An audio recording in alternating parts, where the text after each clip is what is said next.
Welcome to the Dynasty Happy Hour podcast. Pull up a chair and kick up your feet as you get ready to enjoy some of the industry's most entertaining and actionable Dynasty content on the planet. We're talking veterans, rookies, sleepers, and oh yeah, you know the crew has those dad jokes ready for you. So let's not wait any longer and bring on the host or some combination of Doug, James, and Tyler. Welcome back to the Dynasty Happy Hour. It is just Doug and Corey Spala this week. Corey, how the hell are you? It was a multiple touchdown kind of week in fantasy. Some big scores out there I've seen from my leagues. I've scored big in some leagues. How did you do this week, and what is new with you? Yeah, man. I mean, it's great to be here. I mean, this is awesome. No Doug, you're here. No Chef, no Tyler, and this feels like this what it should be like every week. Fantasy wise, I don't know. I don't usually check until tomorrow morning. I don't want to go into the night with the stress, so I try to alleviate that, and I will just start tomorrow off with either a good or bad day. You know, that's a smart strategy because I can't help myself. I usually check after the 1 o'clock games, and then I'll check like midway through the 4 o'clocks to see where I'm at. And to see Derrick Henry just sink me in my big money league where my team is stacked, but like I can't start Jonathan Taylor anymore. I don't think it's a fun time to be alive. We're week 8 going into week 9 here. You guys will be listening to this Monday, so it'll be interesting to see these lineup decisions. Like people may have sat Kyle Pitts, but albeit today he finally 80 yards touchdown. So that's pretty cool to see. Lineup decisions are tough, and sometimes you got to make those, and you either win or you lose. Yeah, I was thinking to myself today in the one of the rosters, I have Jonathan Taylor. It's a dynasty league, of course. I've got Dalvin Cook, McCaffrey, Ramondre, Deontay Foreman, Miles Sanders. Jonathan Taylor's like, when you look at it through a realistic lens, I'm not going to start him over any of those guys right now. So it's been a nice surprise. Like that's a nice surprise, which could have been a thrift shop player. Yes, we'll get there. So we will get there. But before we do, I want to make sure if you are viewing this on YouTube, first of all, thank you. Hit like and subscribe. Ding that bell, as Corey would say, or as the pros say. Check us out on YouTube, Facebook. We're live on there as well every week at Sunday at 9 p.m. Eastern, 9-ish Eastern. We're a little early this evening because Corey's like, I can go early. I'm like, you know what? I can too.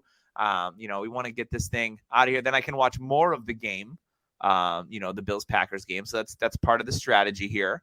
But yeah, before we get to all the fun stuff that we got planned, we are brought to you this week by Manscaped. Proper grooming requires precision engineered. You don't shave your face with a rusty blade. You don't shave your downstairs with anything that's unacceptable. And that's why you go on manscaped.com because they have the right tools for the right job with their skin-safe technology, waterproof, LED lit to shine a spotlight on your areas. The Lawnmower 4.0 is what I'm talking about. It has a wireless charger. They include now with the 4.0 the Weed Whacker nose and ear trimmer. I use it all the time. I'm getting old. I've got ear hairs. They're annoying. So I use it for that. And not only all those things, you're going to look great, but you are going to smell great and you're going to feel great with the Crop Preserver, the Crop Cleanser, the Crop Reviver. It's all about the crops. And I'm not talking about the circles, all right? No conspiracy theories here. So go check out Manscaped for all your grooming needs. Use code DHH for 20% off. Again, check out 20% off. DHH. Manscaped, your balls, they'll thank you. I'm pretty sure. They're gonna give you a nice handshake and say, good job. All right. Let's keep this thing moving. We're going to cover some news real quick. You know, the good news, I was talking to Corey pre-show, and one of the best things this week is that there wasn't any seemingly like major injuries. We had some injuries in the 4 o'clock game. Tyler Higbee left the game with a neck injury for the Rams. And also Cooper Kupp limped off pretty heavily at the end of that game in that garbage time game with the Rams offense. Ronnie Rivers out-touched Darrell Henderson. Like, what world are we living in? And now there's rumors that if Cam Akers isn't traded by Tuesday, he'll play for the team. How's that going to work? But anywho, I'm sure Sean McVay has a plan or something. That Rams offense still broken. It's start Cooper Kupp and don't worry about anything else, more or less. Van Jefferson, I don't know if he was activated, but he should be back. So maybe that gives him a little bit more life. But so a couple of injuries for an already hurting Rams offense. Maybe Allen Robinson becomes fantasy relevant again. Who knows? So supposedly with the trading deadline up on Tuesday, there's been calls. I guess the Bills have called the Saints about Alvin Kamara. There's also been rumors about the Bills possibly calling the Browns about Kareem Hunt or the Rams about Cam Akers. So the Bills are clearly looking for a running back here, which is interesting to me because I think Devin Singletary has been pretty good. James Cook, sorry, Tyler, but it's not going to be this year. Unless there's like a major injury, they don't trade for someone, Singletary goes down, then maybe Cook starts to see more work. You know, the narrative of them, them trying to sign J.D. McKissick and then using the draft capital on Cook, I feel like maybe that was the plan and then something changed because they're clearly not looking to implement Cook. The only time we've seen him really touch the field is in garbage time. He scored a nice touchdown 2 weeks ago, and that was in garbage time. It wasn't like it was in the middle of a game that was competitive. It's a very interesting situation. I feel that the Bills are treating their running back situation very similar to how the Chiefs are treating it. It's kind of like a committee. It's Clyde Edwards-Helaire, Jerick McKinnon, maybe Isaiah Pacheco. Like, oh, Pacheco's the starter. Everyone goes to start him, and then he doesn't do anything. A team like the Bills and the Chiefs, I hate to say this, they don't need to run the ball. They don't need to run the ball. So if you're starting Singletary makes sense because he's been getting the majority of the touches, but like the Chiefs backfield, like, why bother? It's too, you can't figure it out. So don't even bother. Just stay away. So it'd be interesting if the Bills actually trade for a running back. I'm interested to see, what kind of trades that we're going to see here by the Tuesday deadline. We saw the big trade of McCaffrey pay off today for the San Francisco 49ers. Not only did he throw for a touchdown, he caught a touchdown, and he ran for a touchdown. And that's the first time that's happened in the NFL since LaDainian Tomlinson did it a while ago. So McCaffrey looking like the Shanahan-McCaffrey marriage is looking real nice. And there was no Deebo Samuel this week, so that'll be interesting to see when he comes back, how that impacts McCaffrey's workload. But, man, McCaffrey looks good. I think he's happy to be on a team that has potential to win, as the Niners did today. It looks like they kind of righted the ship a little bit against the Rams. But, yeah, any trades that you would like to see, not only for real football purposes, but for fantasy purposes? Is there like a couple trades in mind that you would love to see take place here before Tuesday?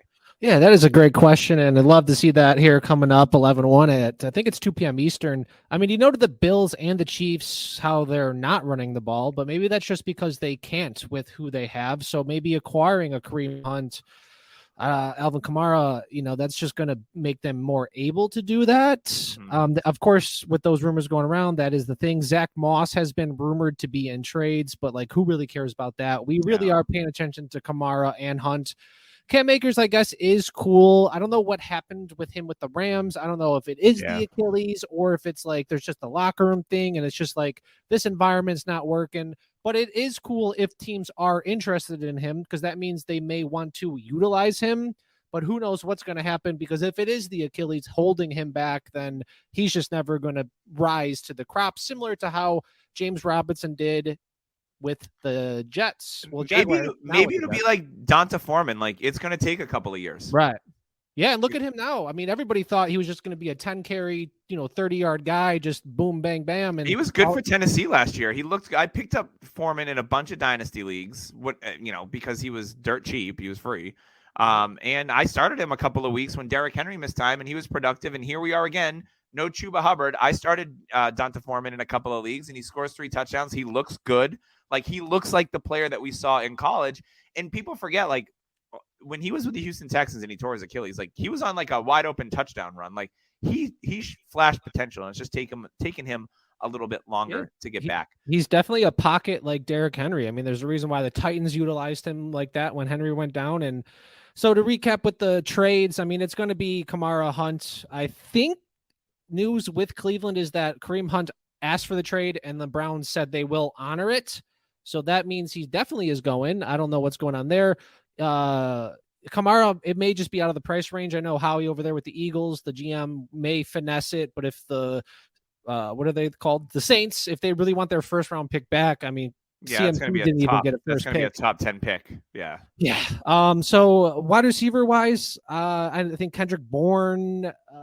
Well, Devontae Parker went out with a knee injury today, so that may complicate things for the Pats. Who are some receivers? Board's been dinged up. Nelson Aguilar has been kind of inactive. Tyquan Thornton. It's been Jacoby Myers and log out. Who else? I really, I mean, this is a hypothetical. I really wish KJ Hamler got traded to a different team. I know the Chargers are probably going to be looking at maybe getting something, so maybe they can get a cheap option there. What are some receivers, man? There's really no big name receivers, right? Yeah, I don't see any big name Rumored, receivers getting rumored. moved. Yeah. I don't know. No tight ends. I mean, Albert Ukwebunam, if he could go somewhere that will utilize his skill set, that'll be cool. But I mean, that's probably tough to get a not a good run blocking. We'll talk about Greg Dulcich here shortly, as one of our risers this week. So, but yeah, I think the trade deadline. It's nice that we're actually getting activity now with the trade deadline, whereas in years past it was like a joke. It's good now that teams, especially with like the compensatory picks, like when the Chiefs traded for Kadarius Toney this week. They traded a 3rd-round pick, but it was one of those compensatory freebie picks they got for like a coach moving on to another team. Cool. So it didn't really cost them much of anything. Right. And Tony's not making a lot of money this year. Next year, I think he goes up to just under $2 million. And the Chiefs, I mean, if anything, I mean, I don't think Tony was traded this week. So that was after. So we'll talk about that a little bit. Kadarius Toney to the Chiefs. I think that there was just bad blood there with the Giants organization. That regime didn't draft him. I don't think he was as injured. Like, why wouldn't he be on IR if he's been out for 6 weeks?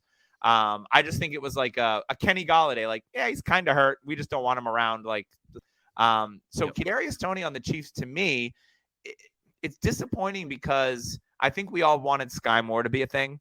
And they're obviously looking for some juice in the passing game because Juju, yeah, he had a long touchdown the last time we saw him out there. You know, we've seen Justin Watson make some plays, but he's unreliable. McCole Hardman's putting together some touchdowns here and there, but he's inconsistent. I think that they looked at Kadarius Toney and said, this guy can be a difference maker on the field with the ball in his hands. And that is something that they're looking for. Not like the next Tyreek Hill, because there's no other Tyreek Hill. Like, let's be honest. I mean, he's on pace to break 2,000 receiving yards this year, which is bananas. But I like Kadarius Toney. I think if anything, for us Dynasty owners that had Kadarius Toney, I had him on a taxi squad in a league that I'm with Tyler and James. And if anything, like that's like best case scenario is like go to a team with Patrick Mahomes and maybe become a thing. Like I'm totally cool with that. What were your thoughts when you first heard about Toney going to the Chiefs? Yeah, I mean, great trade. Obviously, you nailed it there with the injury. He's not injured. There was definitely some bad blood going on. I mean, there were some tweets that he said, when he got traded saying, I'm not injured, basically. And I love it for the Chiefs. They are looking for that immediate thing. Juju's been having a good thing. MVS is just not working out. A lot of people are worried about Sky Moore. People are forgetting he just became a wide receiver like maybe 2 years ago. It's because he wears number 24 and it looks weird. Yeah, because just outside this window, the audio listeners cannot see. Sky Moore used to live right around here. He in high school, he was a quarterback, went to Kalamazoo here, Western Michigan University. They converted him to cornerback, so he got the number 24 for that. And then I think junior year or something, he then transitioned to wide receiver.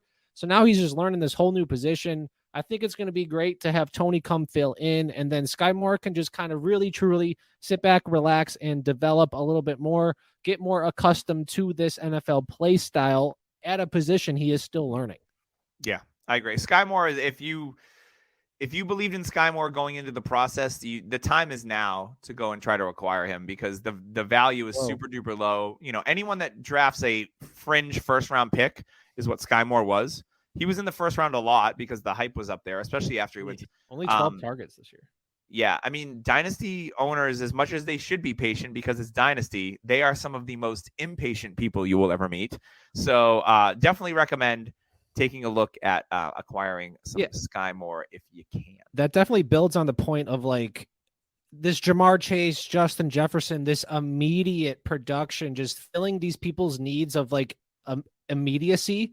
People forget like some of these positions, they actually do need to take a year or two to actually develop. We saw it with Christian Kirk, who kind of exploded this 5th year, but he's always been a decent guy, but something we want them to take the extra step, but sometimes it just needs to take a couple extra year or two, maybe 3 for some players, especially if they are also then want to bootleg this to recovering from injuries like you did with Foreman and that Achilles injury. Yep. I want to talk a little bit about Elijah Moore. So this should have been a really good spot for Elijah Moore. Corey Davis was out. Elijah Moore was active. We're going to talk the other New York Jets receiver in our risers section, but Elijah Moore got 1 target He said he's not sure why he only got 1 target after the game. Very frustrating because we saw Elijah Moore in a 5-game sample be a top 10 wide receiver in fantasy last year, and he looked great. And everybody loved Elijah Moore. And now you want to talk. So it's go buy the Moores. It's go buy Sky Moore, go buy Elijah Moore. And David Moore. And David Moore. No. DJ Moore was a few weeks ago. You can't buy low on that anymore. Rondale had a good game today. Rondale had a good game On too. Sunday. Lots of Moores. Give me more. So for me, Elijah is I would be surprised. I'm so sad, dude. If he starts next year as a Jet. You He can shouldn't. already He see shouldn't. the problems brewing. But the Jets have shown that they can be really, really what's the word I want to look for? What is it? Tell us. The word I'm looking shown for, they can be very not ignorant, it's very What is it? Not I ignorant. can't, but Denzel Mims. So Denzel Mims Mad requested a Mims? trade. Denzel Mims requested a trade. He wanted out. They're like, nope. Elijah Moore is doing the same thing. So Dude, he had a big day today. Yeah, Mims. 63-yard catch. I like Denzel. Yeah, Mims. Elijah Moore, man. I'm so sad, man. I don't want to talk about this, but I know we have to as a Dynasty podcast and Dynasty listeners. What are we doing with Elijah Moore? What are the Jets doing with Elijah Moore? Do you think he gets traded? For me personally, I'm holding because I still believe in the talent. I'm buying. I've seen it at the NFL level. It's not like he was in college and I never saw it. I saw it. He was a top 10 wide receiver for a 5-week stretch last year. I've seen it. I know that he can do it. He's good. So I am holding, or I'm trying to acquire on someone that's like, wow, he was healthy and got 1 target. This guy's cheeks, get him off my team. Yeah. Would you send a late 23 second for Elijah Moore? Or do you think that's too much? Yeah, absolutely. I mean, Elijah Moore, he is good. Like individually as the player, he's like a Tony Pollard. We know the guy is good. They just need their opportunities. The Jets, they found their identity with Breece Hall and they're a run first team. Tyler Conklin has been a great addition. I want to say they found their identity with Joe Flacco. Is that a hot take? Bring him back. Everybody wants him back. Zach Wilson is obviously cheeks. Not it. He's not it. I mean, they believed in him. He's shown his flashes, but he made some nice throws today, but he also made some boneheaded ones. So that's the Zach Wilson experience. There's the potential. It's like Baker Mayfield. The potential is there. It's just not found, or maybe it cannot be found. The flashes are there, but this team, Joe Flacco, I mean, he was airing it out 50 times a game, but Breece Hall was a main focal point, and it proved it when they went and signed James Robinson or traded for him. Elijah Moore, though, is definitely an individual talent you got to buy into. He's still like 22, 23 years old. He's done it versus man, versus zone, versus press coverage. You could check out reception perception or whatever it is called for that. Yep. PFF had him highly rated there as a rookie, too. That was a strong sample size. I know people don't think it's a lot of games, but, you only need about 3 data points to consider a trend.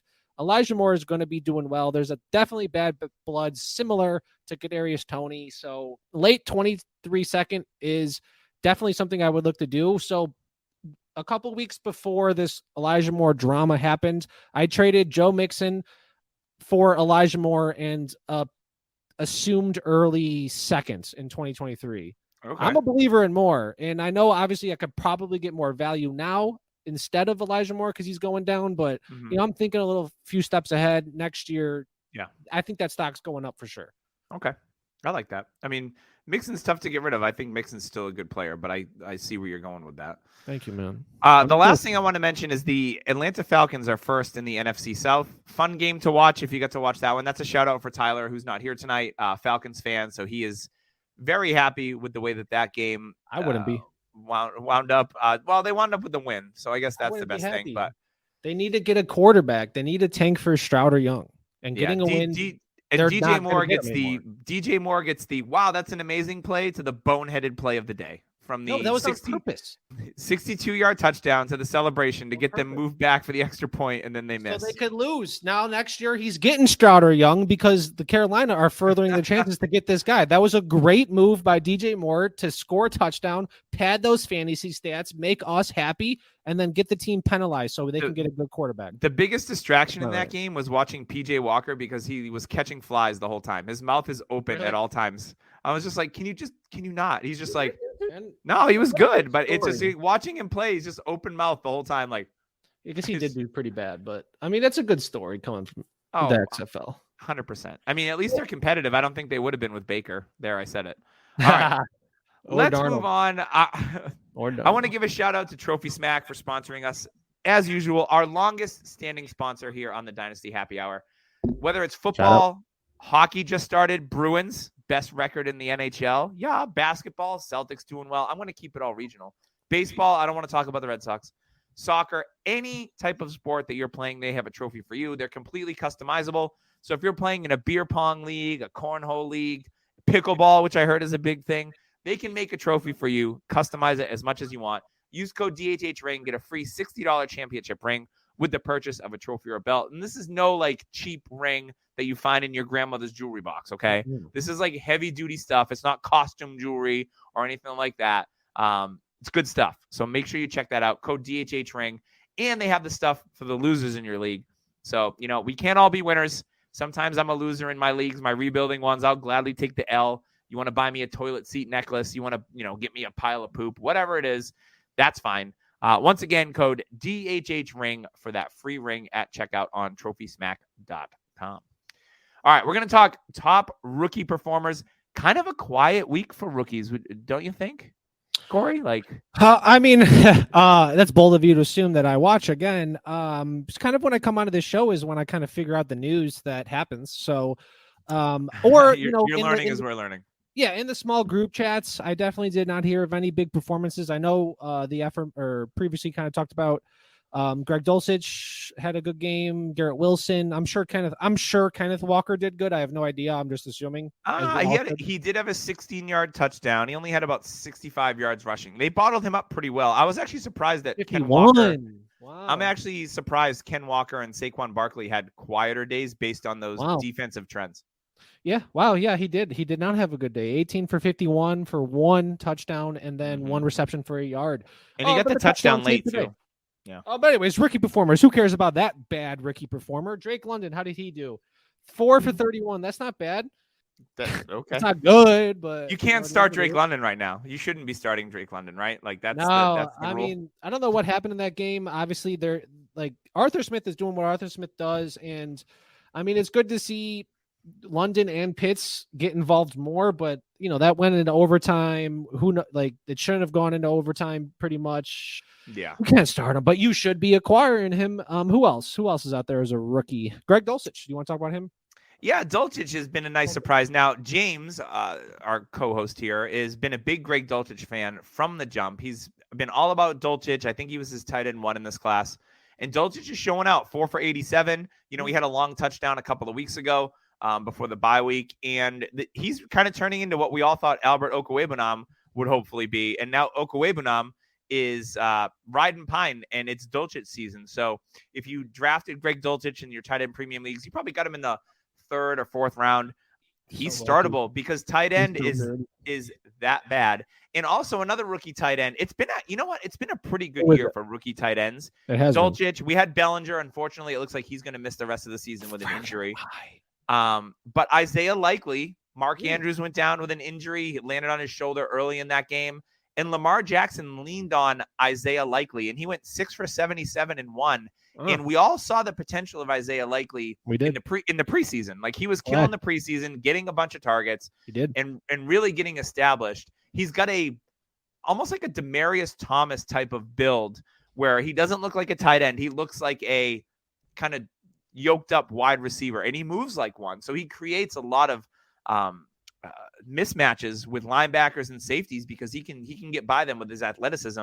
And he didn't test that well at the combine. He's one of these guys that he didn't test well. So he went undrafted in most of our rookie drafts because we draft a couple of weeks after the NFL draft. And Likely is a guy that I ended up picking up in an industry league that I'm in, and I put in $20, which is a pretty heavy bid, but I liked him because it's tight end premium. And you just never know. If Andrews is out for the season, Likely he'll be a tight end 1. It's easy because tight end sucks, 1. And B, the Ravens offense runs through the tight end. They don't go through receivers as much. Unless, we saw DeMarcus Robinson catching passes this week and looking decent. And Devin Duvernay, no offense to him, well, Rashad Bateman got hurt. That offense is beat up. And if they're lacking receivers and Andrews is back, they probably still will use Likely. So I liked what I saw out of Likely. Other rookies that we saw, Garrett Wilson had a really nice game. Six for 115. It was a good matchup. The Patriots corners are fairly good. I actually started Garrett Wilson in a couple of DFS lineups because cheap, and I wanted a cheaper receiver option, and he ended up paying off. Now it's been quiet for Garrett Wilson these last couple of weeks, but without Corey Davis in there, without Elijah Moore getting any targets, it was all the targets going to Tyler Conklin, who kind of reemerged as a tight end one this week and led the way at the tight end position so far. And Garrett Wilson.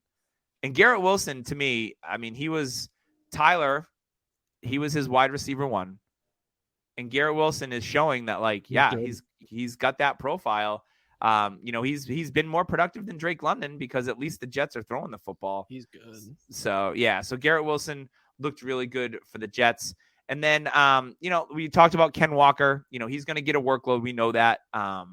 Getting the touchdown kind of saved his fantasy day. Mm-hmm. And then Tyler Algier, 14 for 39, and he had 3 for 46 and a receiving touchdown, I believe. So Algier, the Falcons aren't changing what they're doing. They're running the football, and it's a combination of Caleb Huntley and Algier.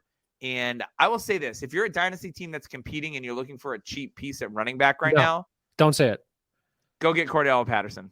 Oh, good. Okay. Dude, I thought you'd be like, start out Tyler Algier. Because, no way. Yeah, Patterson and then Williams, when he comes back, too, they're going to get slotted in at 1-2. If you're looking for dude.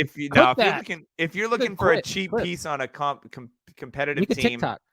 Cordell, I mean, you got to give up, like a third to get Cordell Patterson? Well, if that actually in a league, I think that happened. I think it was Chef or Tyler that made that trade to get Patterson for a third in a league that I'm in with them. So that's a great trade because I mean they're not going to change what they do. They're going to keep running the football, and Patterson should be able to touch the ball 15 to 20 times, even pretty easily. Yeah, so I like that one. Wow, did you save that one? You gotta be nervous, bro. Nah, man, I'm good. I'm not that crazy. But so those are some of the rookie top performances. At quarterback. We talked about top performances. Let's talk about some. Rookie? We got some time, Malik? So I want to talk about rookie quarterbacks. Malik Willis. It was all 10. It was all Derrick Henry today, but Malik Willis didn't even run the ball effectively, which was disappointing. 5 for 12. Robert Woods was the only receiver, to have more than one catch, and he had 2. Dude, 10 attempts, 6 completions. Their game plan against the Texans was, run it. Derrick Henry and log out, and a little bit of Dalton Hilliard sprinkled in. 32 carry. Dude, Henry, the last 4 games he has played against the Houston Texans, he has 200 yards rushing. And multiple touchdowns. Yeah. Wow, 32 times. That's back-to-back 30. He's average. Dude, people faded Henry because of that foot thing, man, but he came back early last year, and they're giving him the ball. He's getting 25 touches a game. He's one of the only guys that does it. He was actually involved in the receiving game earlier this year. They had him moving. So I was watching a little bit of that game, and they had him moving. They had him moving pre-snap motion. That's sick. Which was weird because I was like, you usually Derrick Henry, his hands are on his thighs or on his knees, ready to take the ball. They had him moving around, and I'm like, this looks so strange. That's awesome. He almost has a career high in receptions through 7 games. Yeah, it's wild. So good for him. For rookie quarterbacks, Malik Willis, rough. Kenny Pickett, rough. Kenny Pickett. Yes, the defense can. They can pick it. Almost an interception every game. 6, 7, 8 so far in the 5 game. He's looking rough, but I mean the Steelers, they're gonna buy into him and develop him. They're pretty good at development. So I don't know. He's 24 years old though, man. Are you nervous about Pickett? He's got the talent around him, right? Sure. He's got Freiermuth, Pickens, Deontay Johnson. Claypool's not garbage. Najee. He might be traded. Go on. They just gotta build the line. Yeah. They should have already done that. Yeah, but they decided to use picks on positions they didn't really need. But anyway, okay. I think Pickett. I'm not super duper concerned with Pickett yet. Coaching is pretty bad. I mean, Tomlin's a good coach. The offensive coordinator, Matt Canada, is not great. That's what I'm saying. Canada gotta go. Yeah, Canada needs to go back to Canada. Go. Yeah, he needs to go. Get him out of here. Rookie quarterbacks weren't great today. Second year guy Sam Ellinger got his first start. Okay. Maybe Matt Ryan would have won that game for them. 17 for 23. He only turned it over via fumble. Yeah. But he did his job, dude. He did his job. Yeah, he was fair. I didn't see anything that like made me go, oh, this kid's got it. It was just kind of like, okay. It was like Bailey Zappi in his first game. Like, okay. Like Right. Maybe he's next playing week- safe. Don't turn the ball over. High completion percentage. I don't know. Next Cool. week against the Patriots, though, will be tough because we were worried about Zach Wilson. But obviously, Belichick gets that defense scheming with those, pass rushers to kind of disrupt the flow a little bit. So I don't know. Hopefully, they could bounce back. I mean, that's good to see Sam Ellinger out there. I mean, everybody probably bid a ton of money on him. You could have sure. Maybe you flipped him. I don't know if you got him. You could flip him for something. I did not have him anywhere, so I didn't. I have nothing to do with Ellinger. I have no stake in the game. But maybe some people could flip for a third. I don't know. Maybe package it to get a second. Because obviously, in a Superflex league, people love their quarterbacks. I'm someone that believes that having a quarterback in your Superflex is overrated. But same. Thank you. I actually started in the UDPL. I started 5 running backs and only 1 Yeah. quarterback today. You don't need to. Just I mean, 'cause the obviously, matchups were good. if you have Josh Allen and Lamar Jackson, yeah. But if it's between Zach Wilson at your Superflex or like Damian Pierce, I started Michael Carter over Jimmy Garoppolo. Yeah. And how did Jimmy average? It ended up being kind of a wash. I mean, he had a couple more points, I think. Yeah. I mean, but you can't expect a 20-point game from him all the time. Like you're expecting like 14, 15 if you're lucky. He was projected for like 12 and change. Yeah. So. And then you don't want to be throwing like Zach Wilson out there at your Superflex. Yeah. If you could put someone else in there, but I digress. That's a rant for another time. Yes, exactly. So that's our top rookie performers. Let's get on to our biggest risers in Dynasty today. I think, riser that we've seen there was a window that was open. And now in the last couple of weeks since the Robbie Anderson trade, since the Christian McCaffrey trade, it's DJ Moore. He went 6 for 152 and 1. Now, this is a little misleading because at halftime, DJ Moore only had 1 catch. Really? So, yeah. Wow. So he didn't have a lot of catches. I had him in a couple DFS lineups, so I was keeping an eye on it. And I had him in a prop bet on Underdog, which we'll talk about later. So I was keeping an eye on DJ Moore. So he ends up, the big 62-yard touchdown. Big game. Beautiful catch by him, by the way. It was nice. not a great celebration. But it was calculated. He's calculated. So DJ Moore, obviously, when we talk about target share, but in that same game, so I think, DJ Moore, we know is a very talented wide receiver. He's consistent as can be. He's 1,100 yards and 4 touchdowns every year. Last 3 years. Yeah. So he'll give you that again this year, no doubt. And he's still super young. He's on a long-term deal. Like, he gets one of those rookie quarterbacks. So DJ Moore, definitely a big riser. The window's closed on him. But in that same game, I want to talk a little bit about my boy, Terrace Marshall. Ooh, what happened today? So Terrace Marshall, 9 targets, which How is many? beautiful. 9. And they gave him a couple of red zone looks. That's almost more than last year. The thing with Terrace Marshall that's so intriguing to me is he's got a great pedigree. The draft capital's pretty good. Second round. He looks like an alpha to me. Like he's built. I'll be like he's built. I 200. I talked about Demaryius Thomas earlier. And he reminds me a little bit about DT. Like he's that big guy, muscle, bulk. Like you're not going to take him down easily. Nope. He had a long play that was a huge play for the Panthers. So he goes 4 for 87. Yes, he had at least a couple of red zone targets. At least. So this is a guy that I have held on a couple of dynasty rosters, even though he was relatively worthless going into the season. Yeah. And we're finally seeing some potential out of Terrace Marshall. So this is a guy that I like that. That I wouldn't mind going, that I've believed in for a while. And we talk about in the offseason a quarterback upgrade. We do. Like, okay. Like why can't Terrace Marshall be the number 2 there? Yeah, why not? And especially if Wilkes, the guy that took over the interim coach, he just knows what he's doing. When he got the job, he fired everybody. He's playing Marshall. I don't know who the offensive coordinator is, but they're playing these guys that they believe in. And if they can stay the system, Marshall's on a rookie deal for a couple more years. They're a rebuilding team. Why do they need to get these other positions? Yep. Or why do they need to upgrade the position when they have more Marshall? They got to get other positions, tight end, probably offensive line and defensive pieces, especially if Brian Burns is traded. Marshall's doing well. Love to see that. So what are you trying to acquire him for if you don't have him? A third? Like, you're not throwing a second, obviously. No, like, no. A player I would do like a mid-ish. I don't believe in long-term on Conklin. I think you could get you could get Marshall plus for Conklin right now. Really? Okay, interesting. Okay, so what pick are you okay with going, and what player? I would be okay sending like a mid-third for Terrace Marshall. And what kind of player? Like, you know what I mean? Like a little bit of diversity here in terms of, because, you know, it's easy to say I'll give a mid-third, but it's like not everybody's going to accept that. I would give like a Kenneth Gainwell. Let's go say Isaiah McKenzie. Yeah, easily. Like I do that. He's an older player. Yes, he's on the Bills offense. He might help that person this year, but he's not going to help me long term. Give me Terrace Marshall, and we'll do the long term play. Terrace Marshall in a second or Gabe Davis? See, I'm not a big Gabe Davis guy. Terrace Marshall in a second or Elijah Moore? Give me Terrace Marshall in a second. Wow. Okay. Who else? What about what's a running back? Deontay Foreman. You're a contender, or not? I don't know. Deontay Foreman or Terrace Marshall, because Foreman could easily be that guy next year. Because Carolina Panthers could address different needs. Terrace Marshall in a fourth. I don't know. You know. That's a hard one. I mean, running backs are so. So, and I think you know.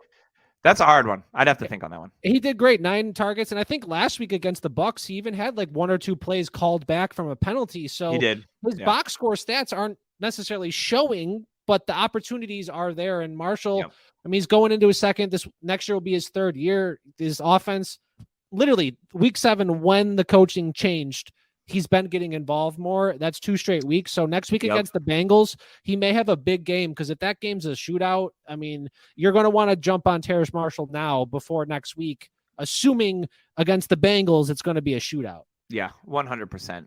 So in that same game, we've got 3 Panthers on this list. We talked about Deontay Foreman, but 26 carries for 118 yards and 3 touchdowns. You know, I think he's 3 years removed from the Achilles injury now. It might be 4. It's been a while. But he looks, I mean, they were comparing him to Derrick Henry while on the telecast. And yeah, he runs over guys, and you cannot take him down. You cannot take him down on the first contact. So Deontay Foreman, I mean, you got him for free. So if you're a rebuilding team, and you know how we pick up those free players on rebuilding teams, just hoping that they have value. What do you do with them? It's a perfect time if you're a rebuilding team to flip them. Acrobatic style. If someone is like, I need a running back bad, they may be thirsty enough to give you a late second. A late second. I did that with Cordarrelle Patterson last year in the playoffs. It didn't work out, but these people are going to make the move. So yeah, flip those guys. Acrobatics. Yeah, 100%. But Deontay Foreman, great story. Let's talk a little bit about Travis Etienne. So James Robinson gets traded to the Jets. Cool for him, I guess. But Travis Etienne, it's the prince that was promised, has arrived. Wow. 24 carries, 156 yards, and a touchdown. I think he had 4 or 5 receptions as well, just for not a lot of yardage, but 6. Travis Etienne has arrived, and congratulations if you were smart enough to not only hold, but to buy. In a rebuilding team that I have with my buddy Damon, we sent the 102 for Travis Etienne and a couple of players. And he's like, are you sure you want to do this? I said, yes. I said, I believe in Travis Etienne. Yes. And even then he's like, people are asking us about Etienne. And I said, he's part of our future. Yes. Do not sell.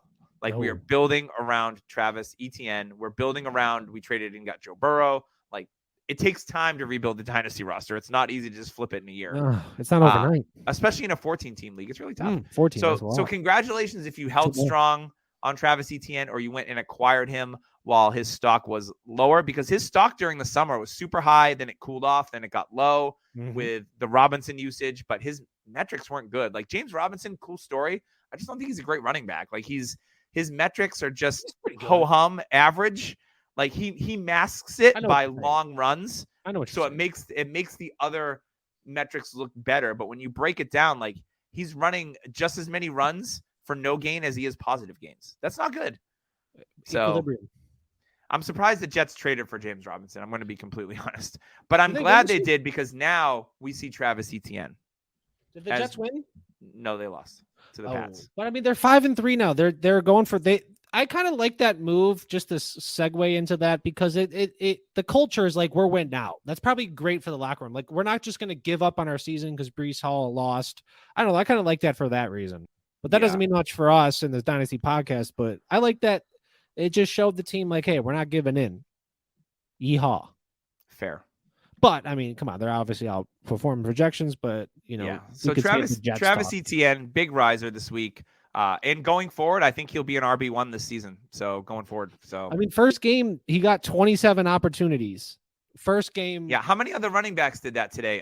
Derrick Henry and probably. Donta McCaffrey, probably. Foreman had 26. McCaffrey, like If you combined, there was only a handful of guys that touched the Pollard, ball that maybe? much. No, I don't even think he touched the ball that much. What? But yeah, and Pollard, that's a good transition. Right, Great. 15.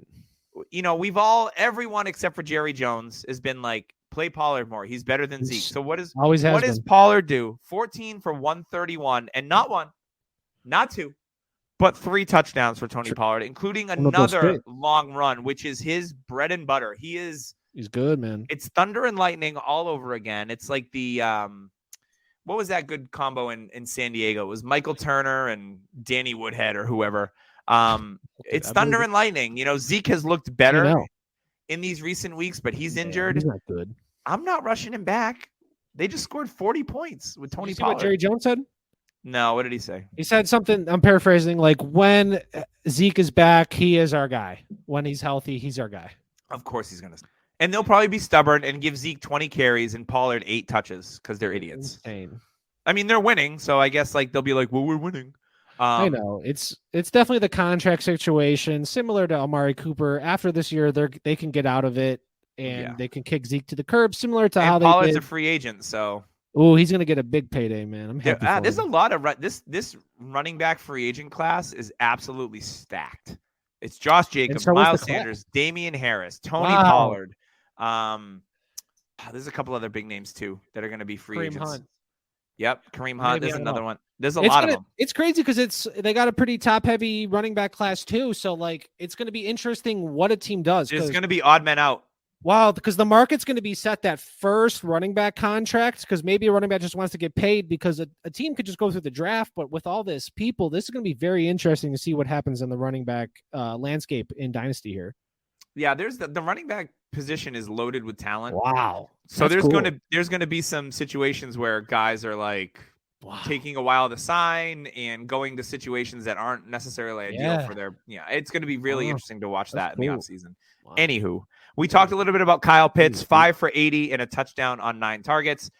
He's a riser because, like, let's be honest, his value has been not low. People start selling off Kyle Pitts for cheap. Let's be honest, but it's nice if you've held and you started him to get tight end 1 production.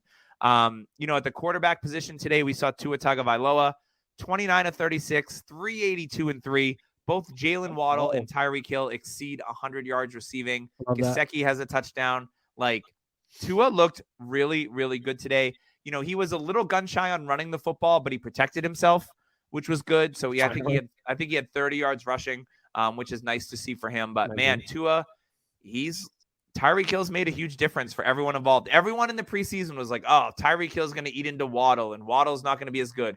And Waddle's a top 10 receiver this year, just like Tyreek Hill. So we talked about Tyreek Hill's incredible pace. He's on pace for over 2,000 yards receiving this season.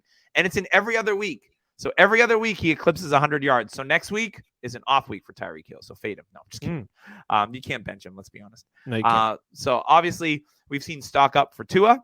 We've seen stock up for Rondale Moore and DeAndre Hopkins in the Cardinals game. Rondale Moore has a nice long touchdown where he broke a couple of tackles, hit his shirt get tugged. 7 for 92 and 1. And then on the other side of the ball, his teammate, DeAndre Hopkins, just volume monster, 12 for 159 and 1. So again, Hopkins is a great trade target if you're looking to win now. I actually just sold DeAndre Hopkins 10 days ago. And I got Devontae Parker. Don't laugh. Devontae Parker, another fairly decent receiver, and a 2024 first. Okay, that's fine. For DeAndre Hopkins. And DeAndre Hopkins is my wide receiver 5. This Dynasty team, I'm good at wide receiver. So for me, it was like, I can get a first-round pick for Hopkins. I have to smash that. Like, absolutely. And it could be a mid-first. I'm all for it. First. Obviously, I didn't think Hopkins was going to be this good coming back, but still, I had no regrets. Give me the first-round pick because then maybe I can flip it for somebody that I really want if I feel I need a receiver. And then last but not least, on the risers list, we've got a few of them, actually, because I just scrolled down. Alvin Kamara, 18 for 62 and 1 on the ground. 9 for 96 and 2 through the air. So yet another running back that scored 3 touchdowns today. I don't think I've ever seen so many running backs, except for the days of yore, like when it was like LaDainian Tomlinson and Sean Alexander and Priest Holmes, and when those guys were scoring multiple touchdowns all the time. To see running backs score this many touchdowns this week was actually really, really fun to see. Alvin Kamara, he looked like an absolute beast today. The Saints shut out those god-awful Las Vegas Raiders. Josh McDaniel is going to be the OC next year for the Pats because the Raiders are going to be paying him, so Bill's going to get another cheap coach. Oh, Bill? Yeah, that's a Bill move. Like, this is what he does with Judge and Patricia. Like, other teams are paying him. Bring him onto the staff for a min salary. Yeah, absolutely. Bring him back. Yeah, so if you went in and bought Kamara on the low, because he hadn't scored a touchdown until today, right? Like, this is his first touchdowns of the season, I think. So Kamara looked like a beast. Andy Dalton getting the job done. Yeah, wow. He didn't look great. So Kamara is definitely stock up. Ramondre Stevenson, he touched the ball 23 times, 143 yards. Didn't get in the end zone, but that's okay. 7 receptions. Back-to-back weeks, too. Somebody's taking the James White role plus. And the Damian Harrison. And his role. name's Ramondre Stevenson. Like, that's sick, dude. Good for him. Stevenson has been a top, I think, in the last month. I think Ramondre is a 5th or 6th overall at the running back position. Like, he's been great. And the Pats schedule for running backs coming up is pretty good. So keep riding the Ramondre train and getting him into your starting lineup. And then last but not least, it's A.J. Brown. Put on an absolute freaking clinic against the Steelers today because their secondary is missing a bunch of pieces. But I want to talk about not only A.J. Brown, 6 for 156 and 3. I want to talk about Jalen Hurts because Jalen Hurts, you know, all my redraft leagues, which is only 3, including Scott Fishbowl, I have Jalen Hurts as my quarterback. And the main reason is because of his dual threat ability with his legs. But my other thing was I thought that he could make the jump this year from a passing perspective. Now, it's easy to compare Josh Allen, right? Inaccurate, but could run. He was good for fantasy. The Bills trade for Stephon Diggs, and it changes the whole game. It changed Josh Allen, who he was as a quarterback, having that receiver like Stephon. The same exact thing is happening in Philadelphia. Brown. Yep. Jalen Hurts was up and down last year as a passer. He worked his butt off in the offseason. He's got better weapons around him now. And he was absolute dime pieces on these touchdowns to A.J. Brown, like dropping it in the bucket over multiple defenders. Jalen Hurts, when he was coming out of college, the combine, he looked like a young Russell Wilson to me. Like his mannerisms, the way that he plays, he's faster. You know, Russ used to run the ball when he was younger. But I think Jalen always remind me of a young Russ. And that was one of the things that I really liked about him. So I was an early investor in Jalen Hurts, even though that, you know, they drafted him with high draft capital, but he wasn't the starter. So I got him cheap in some Superflex leagues. And now I'm riding the wave of like, Jalen Hurts is my QB1. Let's go. You know, I can pair him with a Trey Lance. I can pair him with a Josh Allen in some leagues. And just, I mean, I know Trey Lance is hurt now, but I'm hoping that Trey Lance makes that jump eventually. But Jalen, really, really super impressive here. And, you know, he continues to be a top 5 QB, and he's going to be every week. He is one of the safest at the position, along with Josh Allen. I won't even put Lamar in that class because Lamar's been up and down. You know, Mahomes, Josh Allen, Jalen Hurts. Who else? Kyler's up and down. Like, those are the 3 guys that are just rock solid every single. Anything to add on those rises? Yeah, I mean, absolutely. So let's look at Jalen Hurts now because you just talked about it, and Tua Tagovailoa. It's just the epitome of what happens when you have a pretty solid quarterback, but you have the right necessary surrounding supports and the environment with them in. A.J. Brown traded for, and then Tua with Tyreek traded for. Offensive line, the Eagles have one of the best. I am unsure about the Dolphins, but Mike McDaniel, first-year head coach, when you have coaches who are going to scheme out and do the right things. So what I'm trying to say here is that we need to pay attention next year what the Chicago Bears and the Jacksonville Jaguars do for Trevor Lawrence and Justin Fields, because those are going to be the guys who can make this type of jump, especially if you could pair it with any of that rushing ability. So just to recap, having the right coaching and support will just pay extreme dividends for Jalen Hurts, Tua Tagovailoa, and anybody young quarterback in a similar situation. 100. So let's get on to our oomph player of the week via Tyler. And his Who is it? Player of the week is Justin Fields. He has been a top 10 quarterback the last 4 weeks because of his rushing ability. Again, you just mentioned him. Like maybe he makes the jump next year like Jalen Hurts makes. We don't know, but I can see that happening. He's using his legs more, which is really opening up the offense. And they committed to that watching, I unfortunately watched the Patriots game where they smoked the Pats on the ground, and Fields was doing a lot of design run plays. They even said, like, we took some plays out of the Ravens playbook. We saw what Lamar Jackson can do, and it is working for them. They lost to the Cowboys today, but they scored points. They weren't uncompetitive. It just feels like they're forgetting about playing exactly how the offense should be. Just let Fields be Fields. Kind of like how the Panthers did with Cam Newton for all those years. Build around his strengths. Let him do his thing, and you'll probably be okay. So that is his oomph player of the week, Justin Fields. Now just get the man some help. We saw Cole Kmet score a touchdown today for the first time in over 2 years. So that's nice. It was 2020 the last time he scored a touchdown. Love that. Yikes. It'll be interesting to see, like you said, what the Bears do in the offseason. And what they do with, David Montgomery is another one of those free agent running backs. For me, I'm letting him go and riding the Khalil Herbert train, baby. I'm all about that. Let's get on to James's spray tan player of the week. Now, the spray tan player of the week is the player that has a nice fantasy performance that is like, it's just fake. Like, they had a one nice week, but it's probably not going to happen again.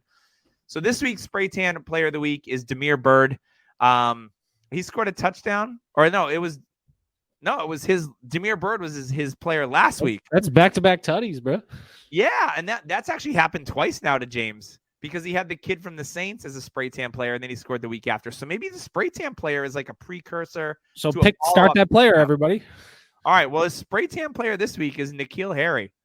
Remember him? Harry, yeah, I'm a Patriots fan. Of course. We got Tutty. Let's go. And I remember all the great wide receivers they drafted after N'Keal Harry went off the board. But I don't want to talk about that. I don't want to talk about Deontay or McLaurin or Debo or A.J. Brown or DK Metcalf. I don't want to talk about any of those guys anymore. So it's N'Keal Harry. Only 2 receptions for 24 yards, but he did have a touchdown. Justin Fields hasn't thrown over 27 attempts in a single game this season, and he's only been over 200 yards once. So James said, I'm not trusting anyone from the Bears receiving group outside of Herbert. I would put Mooney in there. He's been semi-productive for you, especially with bye weeks coming up.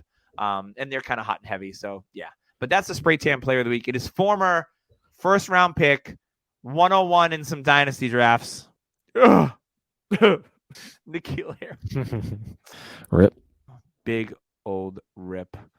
All right. Before we get to my tight end buy of the week, let's give a shout out to Underdog. I mentioned them earlier. I played some of their prop bets, which are a lot of fun. At this point in the season, you might be looking at your teams and being like, I'm done. I'm not paying attention. My redraft teams stink. My dynasty teams need rebuilding. So you know what? You want to keep the season alive and you want to play players that you don't roster. You go on Underdog. You can do drafts against other people super quick. You can do prop bets, all sorts of fun stuff on underdog.com. So go and download it on the Apple iTunes Store or the Google Play Store. Then use code DHH to have your deposit of up to $100 matched right away. It's free money for something that you're going to enjoy and you're probably going to play anyway. So treat yourself. Use code DHH. Play an NFL best ball. Do over and under predictions, prop bets. Don't miss out on this deal. Once again, code DHH for your deposit up to $100 match for one of the biggest rising entities in the fantasy football space, Underdog. All right, my tight end buy of the week. Tight end is pretty bad. Who is it? I'm not going to lie. So I was trying to think of this today. Like, I don't want to give like a rookie or a young player or anything like that. He just recently got injured. Ooh, who did? And you're probably buying a little high on him. A little bit. His usage has been phenomenal. He's been the number 2 pass catcher on his team. 2. He's had over 75 yards receiving, I believe, 3 weeks in a row. Ooh, he's sprinkled in some touchdowns. He's an absolute athletic freak. Who is it? It's David Njoku. So, high ankle sprain. If you've listened to this podcast, you know that I am an OG stan truther for David Njoku. I rostered him. I spent first-round picks on David Njoku. That's how committed I am. So it was nice to finally see him hit. I didn't sell Njoku anywhere. Oh no, I did in one league actually. I got a good offer and I was like, okay, I'm gonna diversify my bonds because Wu-Tang Financial. So I diversified my bonds.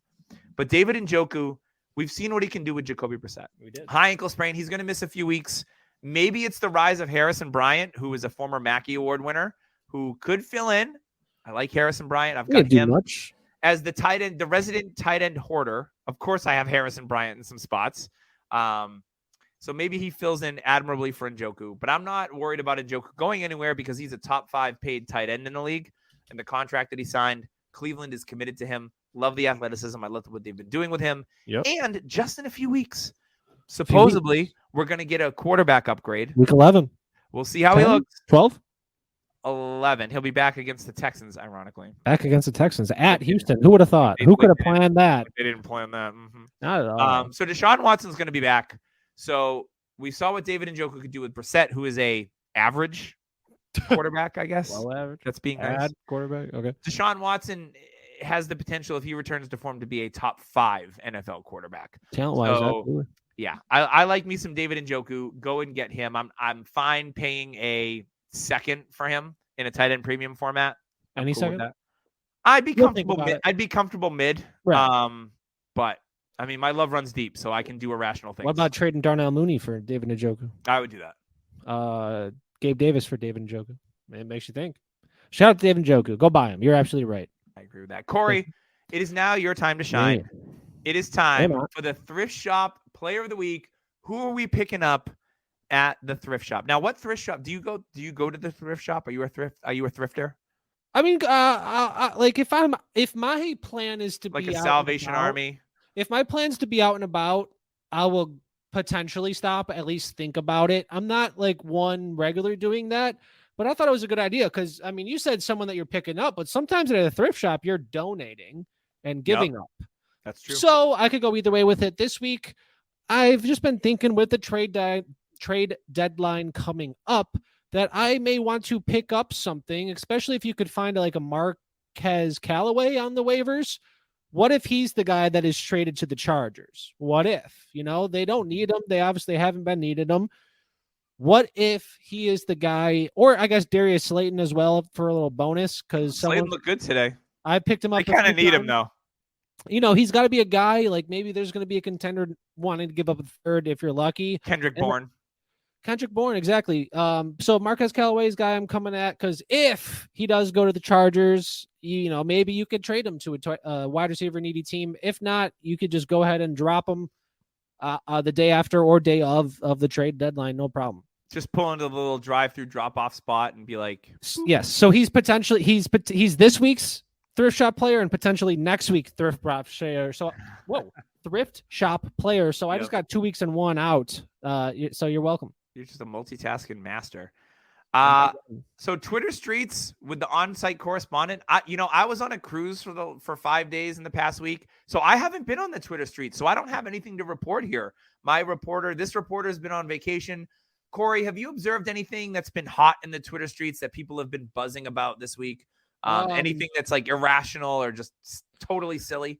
Yeah. So what an absolute bad week to have us on. I don't do Twitter like that anymore. I've completely gotten rid of it outside of promoting anything I'm doing, retweeting some stuff. So I do not I have a weird timeline right now and it's mostly revolved around like food and then kind of funny charcuterie boards in the shape of a bunch of stuff. So I don't pay attention to Twitter like that. I mean, Twitter is not really something you should be going for your content. There's a lot of good quick stuff going on, but it just seems like it's definitely an environment that's not for me, for someone who's too busy doing content creation or trying to do some other stuff. And Twitter's kind of ruined the experience a little bit for finding kind of valuable information as the whole new kind of clickbait and, things for views and all that stuff is coming to play. So the threads.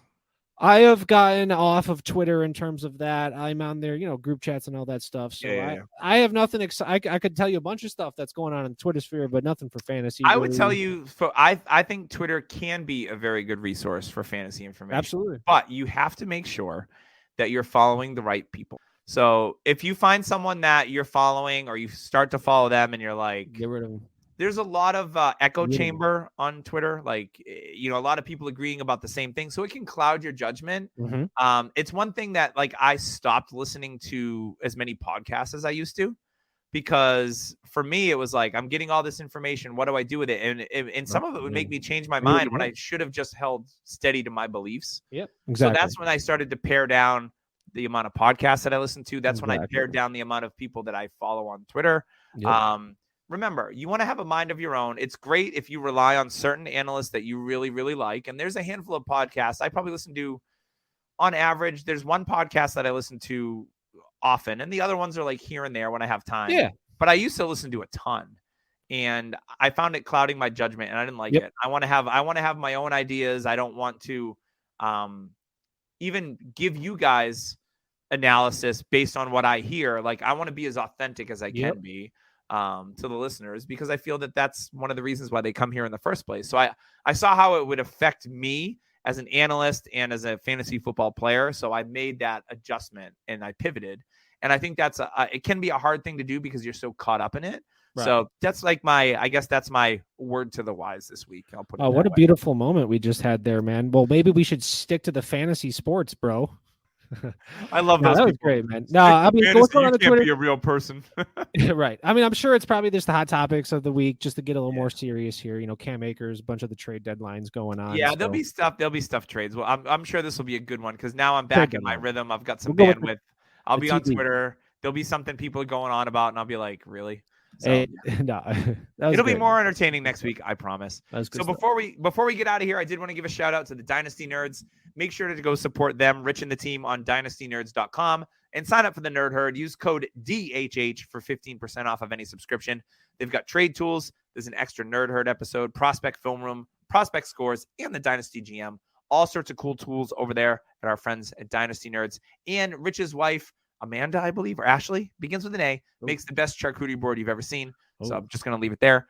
Viridian Global, if you're looking for a hoodie, because it is starting to get cold, especially in Minnesota, or you're looking for a hat or a shirt, check out Viridian Global. If you want to rock our DHH gear, we would very much appreciate that. Thank you very much. Corey, before we get out of here, any last words, my friend? I mean, everybody just take care of themselves, stay healthy, you know, get prepared for the fall weather and activities about the snow coming if you're in the region. So take care of yourselves. Yeah, and happy Halloween. Be safe. If you got your kiddos and you're going to be trick-or-treating today, hopefully you're listening to this on Monday. Have fun out there. Share pictures of you and your kids in their costumes with DHH or Dynasty Hepper on Twitter. We'd love to see them. I love creative ideas. I went to a Halloween party with my wife yesterday, saw all sorts of cool costumes. I'm not a big dresser-upperer. I had a costume I had a few years ago. I'm like, yeah, I'll wear something. But the amount of work and thought that people put into stuff is just always amazes me because I'm just not wired that way. So would love to see it and enjoy. Try not to eat too much of your kids' candy. You know, it's bulking season. You know, you got Halloween, then you got Thanksgiving, and then Christmas. Eggnog. Oh God, so much eggnog with some Sailor Jerry rum. With that. Oh, forget about it. It's time for me to get out of here before I get way too thirsty. So thank you, Corey, for joining me this week. James and Tyler and myself should be back next week. So the Triforce will be back in effect. And once again, if you've listened to us, leave a beautiful review and rating on iTunes. That's what helped us get bumped up over the other happy hour podcasts. Yeah, there's other ones. I'm looking at you, Matt. But check out Manscaped. Check out Underdog, Trophy Smack. It's code DHH for pretty much everything except Trophy Smack, which is code. And that helps support the show. We thank you very much, and we'll see you next week on the Dynasty Happy Hour.